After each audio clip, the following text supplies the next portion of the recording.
ಈಗ ಅದಕ್ಕೇನಾದ್ರು ಆಲ್ಟರ್ನೇಟ್ ಮಾಡ್ತೀನಿ ಅಂತ ಹೇಳಿದ್ರಿ, ಮಾಡಿದ್ರಾ? ಇಲ್ಲಿವರೆಗೂ ಮಾಡಿಲ್ಲ. ತಿರ್ಗಿ ಹಾಕಿದ್ರಿ, ಬಂದು ಈಗ ಅಲ್ಲಿ ಮೆಣಸಲ್ಲಿ ಹತ್ರ ಹಾಕಿದ್ರಿ, ಕೇಳಿಸ್ಕೊತಾವ್ರಿ ಸರ್. ನಾನು ಹೇಳ್ತಾ ಇದ್ದೀನಿ, ಈಗ ಅವಾಗ ಹೇಳಿದ್ಮೇಲೆ ನೀವು ಈಗ ಅದನ್ನ ಇವ್ರು ಗಮನಕ್ಕೆ ಹಾಕಿರ್ತಾರೆ ಸರ್. ಒಂದ್ ನಿಮಿಷ, ಈಗಲ್ಲ ಸೊಲ್ಯೂಷನ್. ಈಗ 3 ತಿಂಗಳಿಂದ ಈಚೆಗಡೆ, 2 ತಿಂಗಳಿಂದ ಈಚೆಗಡೆ ನಾವೇನಾಗಿದೆ ಅಂತ ನಮ್ಗೆ ಗೊತ್ತು. ನೀನು ಬೆಳಗ್ಗೆ 2 ಅವರ್ ಕೊಡೋದು, ತಿರ್ಗಾ ರಾತ್ರಿ ಕೊಡೋದೇ ಇಲ್ಲ. ಒಂದ್ ದಿವಸಕ್ಕೆ 7 ಅವರ್ ಸರ್ಕಾರದ ಆದೇಶ ಆಯ್ತಾ ಇಲ್ವಾ? ಗೌರ್ಮೆಂಟ್ ವಿಧಾನಸಭೆಯಲ್ಲಿ ಜಾರಿ ಹೇಳ್ತಾನೆ ಇಲ್ವಾ? 7 ಅವರ್ ಆಯ್ತು, ವಿದ್ಯುತ್ ಕೊಡ್ತೀವಿ ನಾವು, 5 ಅವರ್ ಬೇಡ.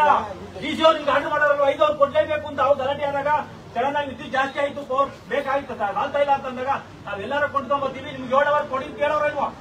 ನೀವು ಕೊಟ್ರ 7 ಅವರ್ ಕೊಡ್ತೀವಿ ಇರಿ ಸರ್. 2 ಅವರ್ ಕೊಡ್ತೀರಾ ಅಂದ್ರೆ ಇನ್ನು 5 ಅವರ್ ವಿದ್ಯುತ್ ನಂಬದು ಕೊಡುವಂತದ್ದು, ನಮ್ F7 ಕೊಡುವಂತದ್ದು ಎಲ್ಲೈತಾ ಸ್ವಾಮಿ ಕರೆಂಟ್? ಅದು ಇಡೀ ತಾಲೂಕಿಗೆಲ್ಲ ಒಂದಯ್ಯ. ಈ ಭಾಗದಲ್ಲಿ ಯಾರು ಇಲ್ಲ ಮುಟ್ಟಾಡ್ರು, ಇಲ್ಲಿ ಯಾರು ರೈತರು ಮಕ್ಕಳಿಲ್ಲ, ಕೇಳೋರಿಲ್ಲ. ಇಲ್ಲಿ ಜನತಾ ದಳದವರು ಸೋತೋಗ್ಬಿಟ್ರು, ಮನೆಗೆ ಹೋಗ್ಬಿಟ್ಟಾರೆ. ಬಿಜೆಪಿ ಅವರು ಸತ್ತೋದ್ರು, ಯಾರು KRS ಪಕ್ಷದವರು ಸೋತೋಗ್ಬಿಟ್ರು. ನಾನೇ ಶಾಸಕರು, ನಮ್ದೇ ಸರ್ಕಾರ, ಹೆಂಗ್ ಬೇಕಾದ್ರೂ ಕೊಡಿ, ಏನ್ ಬೇಕಾದ್ರೂ ಮಾಡ್ಕೊಳ್ಳಿ, ನಾನು ಲೆಕ್ಕಕ್ಕೆ ನೀವು ಗೊತ್ತಿರೋದಕ್ಕೆ ಕಾಣ್ತಾರೆ. ಅವ್ರೇ ನಿಮ್ಗೆ ಹೇಳೋರ ಅಲ್ಲ, ನಾವು ಬೆಂಗಳೂರು ಇಟ್ಕೊಂಡ್ರೆ ಹೇಳೋರ ನಿಮ್ಗೆ ಆ ಭಾಗಕ್ಕೆ ಇಸ್ಕೊಂಡ್ರೆ ಇದ್ದಕ್ಕೆ ಕರೆಕ್ಟ್ ಕೊಡಿ ಅಂತ. ಮತ್ತೆ ಯಾಕೆ ಹಿಂಗ್ ಮಾಡ್ತಾ ಇದ್ದಾರೆ? ಯಾಕೆ ತಾರತಮ್ಯ ಹೇಳಿ ಸರ್? ತಾರತಮ್ಯ ಯಾಕೆ? 2 ಅವರ್ ಕರೆಂಟ್ ಕೊಟ್ರೆ ಇನ್ನು 5 ಅವರ್ ವಿದ್ಯುತ್ ಶಕ್ತಿ ಕಡಿ ಕೊಟ್ರಿ.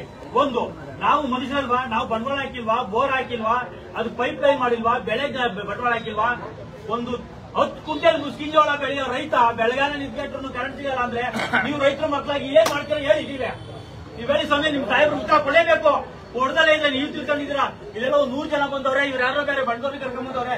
ಅವ್ರು ನಮ್ಮೂರವ್ರೆ, ನಮ್ಮೂರ್ ಮಗ ರೈತ, ಅವ್ನು 4 ಬೋರ್ ಇದೆ, ಅವ್ರ ಅಣ್ಣ ತಮ್ಮಂದಿರು 100 ಇದೆ. ನಾವು ಬಂದಿರೋದು ಮೌಖಿಕವಾಗಿ ಹೇಳ್ಬೇಕು ಅಂತ ಬಂದು ಬುಧವಾರ ದಿವಸ 4 ಜನ ಬಂದು ಕೂತ್ಕೊಂಡು ಇಷ್ಟು ಮಾಡಿದೀವಿ. ಇದನ್ನೇನಾರ ನೀವು ನೆಗ್ಲಿಜೆನ್ಸಿ ಮಾಡಿ ನಾಳೆ ನಾಡ್ದು ಸರ್ ಮಾಡಿಲ್ಲ ಅಂದ್ರೆ ನಾವು ಇದನ್ನ ಯಾವ ರೀತಿ ತಗೋತೀವಿ? ನೀವು ತಿಳ್ಕೊಂಡಿದ್ರೆ ಪೊಲೀಸರು ಖಾಲಿ ಇಂಟಿಮೇಷನ್ ಮಾಡ್ತೀವಿ, ಒಂದು ಸ್ಟ್ರೈಕ್ ಮಾಡಿದ್ರು ನಾವು ಕವರ್ ಮಾಡ್ಕೊತೀವಿ, ಓಡಿಸ್ಬಿಡ್ತೀವಿ.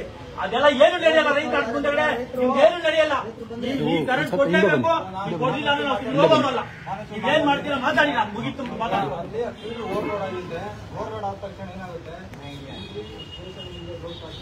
ಎಲ್ಲ ಕಡೆ ಜಂಪ್ಗಳು ಕಟ್ ಆಗ್ತಾರೆ, ಅದು ಕಡಿತಲ್ಲ. ಓವರ್ಲೋಡ್ ಆಗಿರುತ್ತೆ. ನಾವೇನು ಮಾಡಿದ್ವಿ, ಬಾಬುಪಾಳ್ಯದಲ್ಲಿ 2 ದಿವಸ ಕೇಳಿದ್ವಿ, ಬೆಳಗಲ್ ಕಡಿಕೊಂಡು ಮಕ್ಕಳಿ ಕಡಿಕೊಂಡು 2 ದಿವಸ ಕೇಳಿದ್ವಿ. ಒಂದು ಟೈಮು ನೈಟು ಒಬ್ಬರಿಗೆ ಮಾತ್ರ ತಿರುಗಿ ಹೋಗುತ್ತೆ, ಇನ್ನೊಬ್ರಿಗೆ ಹೋಗಲ್ಲ, ಓಪನ್ ಹೋಗಿ. ಮತ್ತೆ ಮಾರನೇ ದಿನ ಡೇ ಟೈಮ್ ಅವ್ರಿಗೆ ಹೋಗುತ್ತೆ, ಮತ್ತೆ ನೈಟ್ ಅವ್ರಿಗೆ ಹೋಗುತ್ತೆ, ಮತ್ತೆ ಮಾರ್ನಿಂಗ್ ಅವ್ರಿಗೆ ಹೋಗುತ್ತೆ. ಮತ್ತೆ ಇನ್ನೊಂದಿನ 1 by 1 ಆಳ್ಕೆ ಮಾಡ್ಕೊಂಡು ಲೋಡ್ ಡಿವೈಡ್ ಆಗುತ್ತೆ, ಸಪ್ಲೈನ್ ಇಂಟರ್ಷನ್ ಆಗಲ್ಲ, ನೈಟ್ ಡಬಲೇ ಬರಲ್ಲ, ಸಫಿಷಿಯಂಟ್ ಕರಡು ಹೋಗುತ್ತೆ. ಆ ಥರ ಅದನ್ನು ಮಾಡಿ ಅಂತ ಸುಮಾರು ಜನ ಒಪ್ಕೊಂಡ್ರು. ಸರ್ ಹಿಂಗೆ ಕೊಡಿ ಪರವಾಗಿಲ್ಲ, ಈಗ ಒಂದಿನ ಆದರೂ ಕರೆಂಟ್ ಚೆನ್ನಾಗಿ ಬರ್ತೈತೆ. ಫುಲ್ ಲೋಡ್ ಆಗ್ತಾಗ ಏನಾಗ್ತದೆ, ಜಂಪ್ ಕಟ್ ಆಗ್ತದೆ, ಟ್ರಬಲು ಏನಾಗ್ತದೆ, ಅಲ್ಲಿ ಟೈಮಿಂಗು. ಇಲ್ಲಿ ಫೀಲ್ಡ್ಗಳು 15 ಫೀಲ್ಡ್ಗಳು ಸ್ಟೇಷನ್ಗೆ, ನಾವು 3 ಫೀಲ್ಡ್ ವೈರಕ್ಷಣೆ ಮಾಡ್ತಾ ಇದ್ದೀವಿ. ಅರ್ಧ ಗಂಟೆ